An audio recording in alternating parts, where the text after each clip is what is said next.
అందరికీ నమస్కారం. చంద్రబాబు కక్ష సాధింపు చర్యలు తారాస్థాయికి చేరాయని, ఈ క్రమంలోనే తనయుడు మిథున్ రెడ్డిపై తప్పుడు కేసు పెట్టి అరెస్ట్ చేయించారని మాజీ మంత్రి పెద్దిరెడ్డి రామచంద్రారెడ్డి అన్నారు.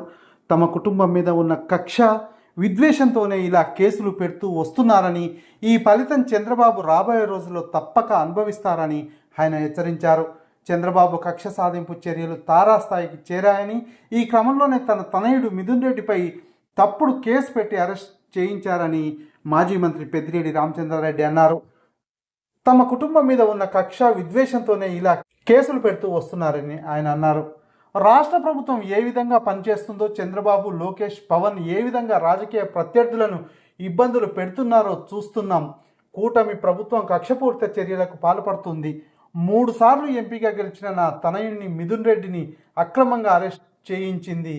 గతంలో మిథున్ రెడ్డిని ఇబ్బంది పెట్టింది చూశాం. గతంలో ఎయిర్పోర్ట్ మేనేజర్ను కొట్టిన కేసు పెట్టారు. అది తప్పుడు కేసుగా తేలింది. మళ్ళీ కూటమి అధికారంలోకి వచ్చినప్పటి నుంచి మిథున్ రెడ్డిని మరీ వేధిస్తున్నారని అన్నారు. లైక్ చేయండి, షేర్ చేయండి. మరిన్ని వీడియోల కొరకు మా ఛానల్ సబ్స్క్రైబ్ చేయండి. కామెంట్ చేయడం మర్చిపోవద్దు.